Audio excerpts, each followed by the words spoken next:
जिनके इधर पे गुरुदेव हैं, उन्होंने गुरुदेव के चरण चिन्ह को इसी मंच से एक एक करके ले लिया।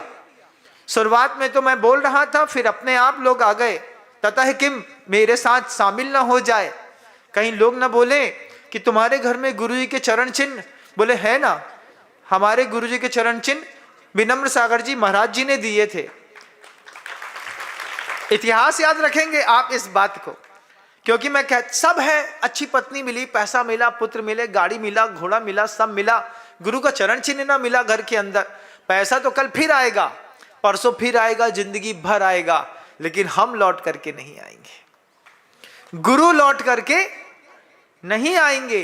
पत्नी तो अगली पर्याय में फिर मिलेगी, पुत्र अगली पर्याय में फिर मिलेंगे, फिर अगली पर्याय में धन मिलेगा, फिर अगली पर्याय में मकान मिलेगा, फिर अगली पर्याय में सोने की लंका तुम अपनी एक और बनाओगे, फिर अगली पर्याय में तुमको एक और देवी और विमान मिलेगा, लेकिन वहां पर भी गुरु नहीं मिलेगा, यहां मिलेगा। मल्लप्पा जी ऐसे सुन करके गंभीर हुए। आचार्य जी से कुछ बोलने की उनकी हिम्मत ही नहीं थी। मां श्रीमंती आंसू बहाते हुए उन्होंने पूरा अपना सोना चांदी सब चढ़ा दिया।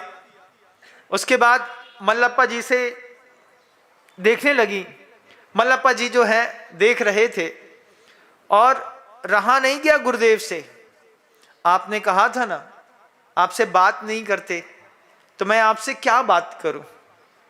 एक साधु शावक को क्या क्या बात करूं।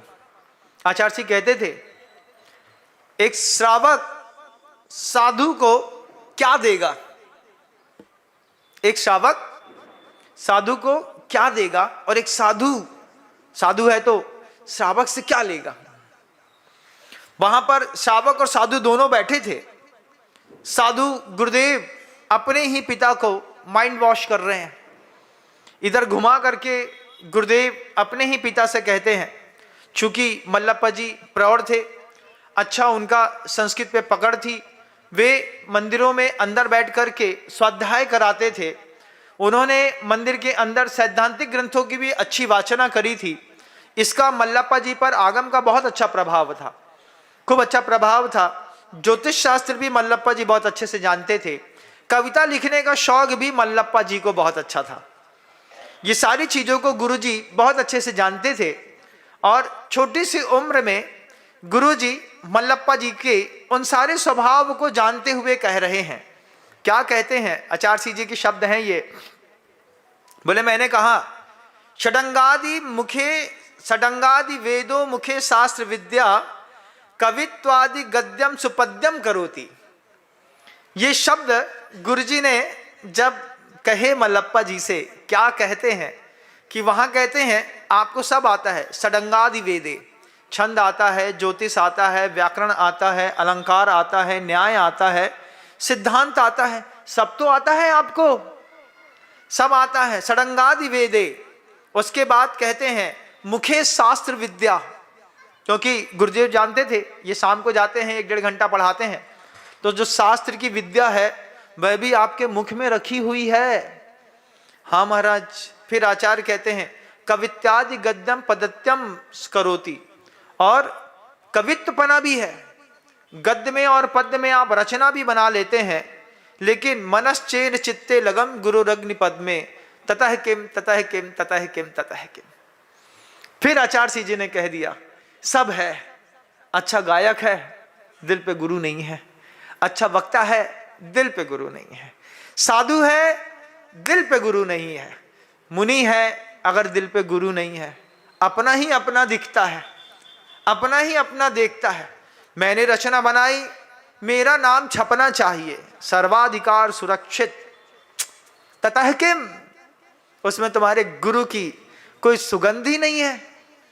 तुमने पद्म बनाया, कोई अच्छा पद बनाया, उस पद में तुम्हारे गुरु की सुगंध नहीं है। तुमने कोई कविता करी, उसमें गुरु की सुगंध नहीं है। तुमने कोई प्रवचन किया, तुम्हारे प्रवचन में तुम्हारे गुरु की सुगंध नहीं है।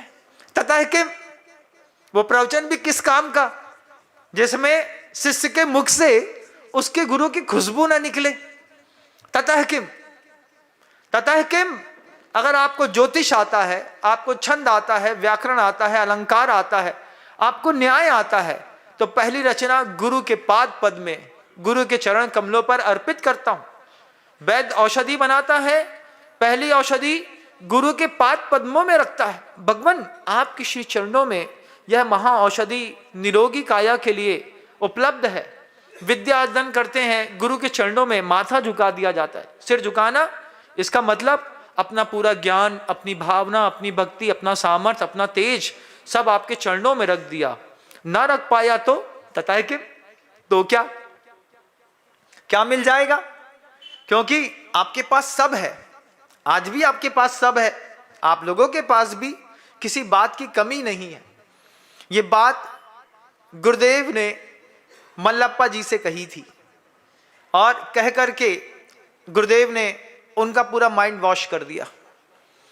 मल्लप्पा जी गुरु जी से कहते हैं, आपका कहना तो ठीक है, लेकिन संसार में रहते हैं, संसार में सब संभालना पड़ता है, संसार में घर है, खेत है, उसके बाद गाय बैल भैंस हैं, इतनी बड़ी साहूकारी है, व्यवसाय है, एकदम से तो नहीं छोड़ा जा सकता। तो कहते हैं, आचार्य जी कहते हैं, आपका है नहीं, वो चीज आपकी है नहीं, आप यहां आ गए, वो क्या आपको बुला रही है? आपने बहुत अच्छा मकान बनाया, क्या मकान आपसे कहता है एते तेति त्वरितम, वापिस लौटो वापिस लौटो वापिस लौटो? मकान ने कब बुलाया? मकान ने नहीं बुलाया, हम मकान में खिंच करके गए क्योंकि हमने उसको अपना माना। मल्लप्पा जी ने कह दिया, उन्होंने सुन लिया। फिर कहते हैं,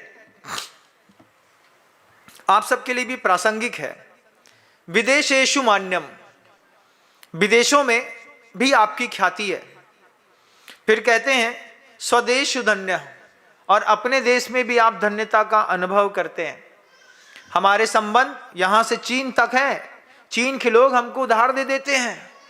अमेरिका जनवरी में फोन कर दूं तो तीसरे दिन हमारा पैकेट एयरप्लेन से लिफ्ट होकर के हमारे घर में आ जाता है। विदेशेषु मान्यम, हम विदेशों में भी मान्यता प्राप्त हैं। स्वदेशेषु धन्यम, और अपने ही देश में धन्यता है। जहां से निकल जाए लोग खड़े जाते हैं, आओ बड़ो भाई पधारो सा अगड़ी पधारो, यहां पे बैठा लिया, क्या बड़े दादा निकल रहे हैं। स्वदेशेषु धन्यम, धन्य है आप, आपके सामने किसी ने हाथ जोड़ा, आपको किसी ने मान्यता दी, आपको किसी ने आसन दिया, बैठाया, पानी पूछा, आप समझते हैं आपका प्रभाव है। तो वहां पर फिर वही शब्द है, विदेशेषु मान्यम स्वदेशेषु धन्यः। जजनीन दोस्तों, अगर आपको मेरी वीडियो अच्छी लगती है तो प्लीज़ मेरे चैनल को लाइक शेयर सब्सक्राइब करिए और इसी तरह से अपना प्यार देते रहिए। धन्यवाद।